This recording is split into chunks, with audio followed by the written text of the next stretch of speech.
Ciao a tutti, benvenuti sul mio canale. Come mantenere l'equilibrio tra famiglia e lavoro? Oggi, molte persone trovano difficile mantenere un equilibrio tra la vita familiare e il lavoro. Le giornate sembrano troppo brevi per fare tutto. Bisogna lavorare, occuparsi dei figli, della casa, delle relazioni personali e anche trovare un po' di tempo per se stessi. Riuscire a fare tutto senza stress è complicato, ma non impossibile. Ci vuole organizzazione, pazienza e la capacità di scegliere le priorità. Io ho imparato, con il tempo, che mantenere l'equilibrio tra famiglia e lavoro è una questione di abitudini e di scelte quotidiane. Lavoro in un ufficio dalle 9 del mattino fino alle 17. Quando torno a casa, ho bisogno di tempo per i miei figli, per mio marito e per tutte le attività domestiche. Inoltre, cerco di avere anche qualche momento di tranquillità solo per me, per leggere un libro, ascoltare musica o semplicemente riposare. Una delle prime cose che ho imparato è la pianificazione. Ogni domenica sera preparo un programma per la settimana, scrivo gli impegni di lavoro, le attività scolastiche dei bambini, le cene da preparare, le pulizie da fare e gli appuntamenti importanti. Non sempre riesco a rispettare tutto, ma avere un piano mi aiuta a non dimenticare nulla e a sentirmi più sicura. Anche la collaborazione in famiglia è fondamentale. Io e mio marito ci dividiamo i compiti. Lui porta i bambini a scuola la mattina, mentre io li vado a prendere il pomeriggio. Io cucino durante la settimana e lui lo fa il fine settimana.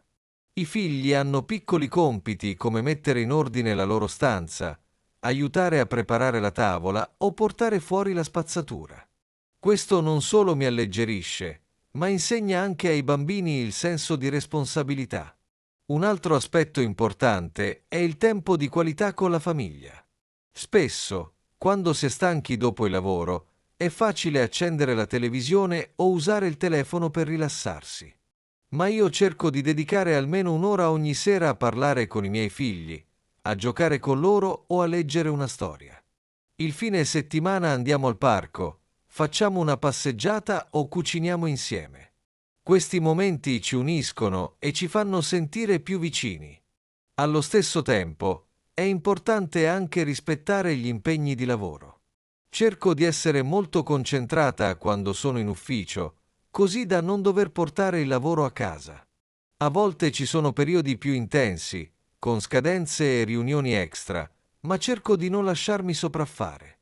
Se ho bisogno, chiedo aiuto ai colleghi oppure parlo con il mio capo per riorganizzare le attività.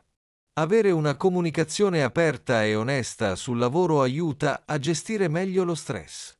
Quando sento che la stanchezza è troppa, cerco di fermarmi un momento. Anche solo 10 minuti per respirare profondamente, fare una passeggiata o bere una tisana possono fare la differenza. Prendersi cura di se stessi non è egoismo, è una necessità. Se io sto bene, anche la mia famiglia ne beneficia. Quando invece sono troppo stanca o nervosa, tutto diventa più difficile. Il lavoro non è produttivo, i rapporti con gli altri si complicano e la casa sembra più caotica. Un altro modo per mantenere l'equilibrio è imparare a dire no. Non posso accettare ogni invito, ogni impegno o ogni richiesta. Ho imparato che è meglio fare meno cose, ma con calma e attenzione. Questo vale anche per il lavoro.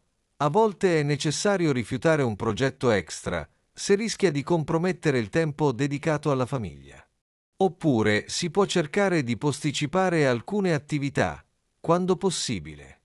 Anche la tecnologia può aiutare, se usata bene. Per esempio, uso il calendario del cellulare per segnare le scadenze, la lista della spesa, gli appuntamenti dei bambini. Uso anche alcune applicazioni per organizzare i compiti domestici o per trovare ricette semplici da cucinare velocemente. Tuttavia, cerco di non passare troppo tempo al telefono o al computer quando sono con la mia famiglia. L'uso eccessivo della tecnologia può creare distanza, anche se si è nella stessa casa. Anche l'alimentazione è un aspetto che non va dimenticato. Mangiare bene, con pasti regolari e sani, aiuta ad avere più energia durante la giornata. Io cerco di cucinare piatti semplici ma nutrienti, pasta con verdure, minestre, carne o pesce con contorni. Quando posso, preparo qualcosa in anticipo la sera prima, così il giorno dopo risparmio tempo. Coinvolgere i bambini nella preparazione dei pasti è anche un modo per passare tempo insieme e insegnare buone abitudini. Lo sport o l'attività fisica sono altrettanto importanti per mantenere l'equilibrio. Non sempre ho il tempo per andare in palestra, ma cerco comunque di muovermi. A volte vado al lavoro a piedi, oppure faccio una passeggiata la sera con la famiglia. Anche ballare in casa con la musica accesa può essere un modo divertente per fare un po' di esercizio e rilassarsi. Il movimento aiuta a liberare la mente, a ridurre lo stress e a dormire meglio la notte. Dormire bene è fondamentale. Quando non dormo abbastanza, tutto mi sembra più difficile. Sono più nervosa, meno concentrata e meno paziente. Per questo motivo cerco di andare a letto sempre alla stessa ora, evitando caffè o tè troppo tardi. Anche i bambini hanno una routine serale che li aiuta ad addormentarsi facilmente. La qualità del sonno influisce molto sulla qualità della vita. Ogni tanto, per mantenere l'equilibrio, è utile staccare completamente. Una breve vacanza, un fine settimana fuori città o anche solo una giornata diversa possono fare miracoli. Non serve spendere tanti soldi. Anche una gita al lago, in montagna o al mare può regalare relax e momenti felici. Durante queste occasioni, cerchiamo di spegnere il telefono e dedicarci solo a noi stessi, senza pensare al lavoro o ai problemi quotidiani. Un altro elemento fondamentale è la comunicazione. Parlare con il partner, con i figli, con i colleghi è essenziale per evitare incomprensioni. Quando c'è un problema, è meglio affrontarlo subito, con calma e rispetto. Io cerco di ascoltare molto e di spiegare le mie necessità. Anche i bambini, quando si sentono ascoltati, diventano più collaborativi e sereni. Sul lavoro, comunicare in modo chiaro aiuta a creare un ambiente più positivo e produttivo. In alcuni momenti può essere utile chiedere aiuto. Non si può fare tutto da soli. Quando ho troppi impegni, chiedo ai nonni o a un'amica di aiutarmi con i bambini. A volte anche solo parlare con qualcuno che capisce le tue difficoltà è un grande sollievo. Avere una rete di persone vicine, amici, parenti, colleghi, rende la vita più leggera.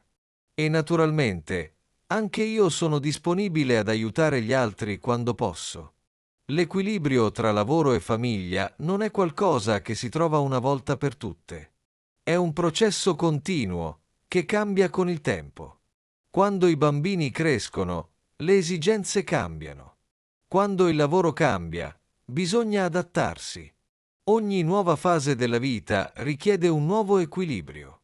La cosa importante è restare flessibili, pronti a modificare la propria organizzazione se necessario. La pandemia degli ultimi anni ha cambiato molto il modo in cui lavoriamo e viviamo. Molti di noi hanno sperimentato il lavoro da casa. All'inizio non è stato facile. I bambini in casa, le videochiamate, la mancanza di confini tra lavoro e vita privata. Ma col tempo ho imparato ad adattarmi. Ho creato uno spazio dedicato al lavoro, ho stabilito orari precisi e ho imparato a dire basta quando era il momento di spegnere il computer. Anche queste esperienze insegnano molto sull'equilibrio. Un'altra lezione importante che ho imparato è quella di non cercare la perfezione. A volte la casa è in disordine, la cena non è perfetta, i bambini litigano, il lavoro non è al massimo. E va bene così. L'importante è fare del proprio meglio, con amore e dedizione. Non serve confrontarsi con gli altri o con le immagini ideali che si vedono sui social. Ogni famiglia è diversa, ogni persona ha il suo ritmo. Infine, Credo che mantenere l'equilibrio tra famiglia e lavoro sia anche una questione di valori. Per me, la famiglia viene prima di tutto. Il lavoro è importante, ma non deve togliere spazio alle relazioni, all'amore, al tempo condiviso. Quando riesco a trovare un'armonia tra questi due aspetti, mi sento più felice, più forte e più realizzata. Non sempre è facile, ma ogni giorno cerco di migliorare, passo dopo passo. Se vi piace il mio canale, non dimenticate di iscrivervi. Ci vediamo nel prossimo video.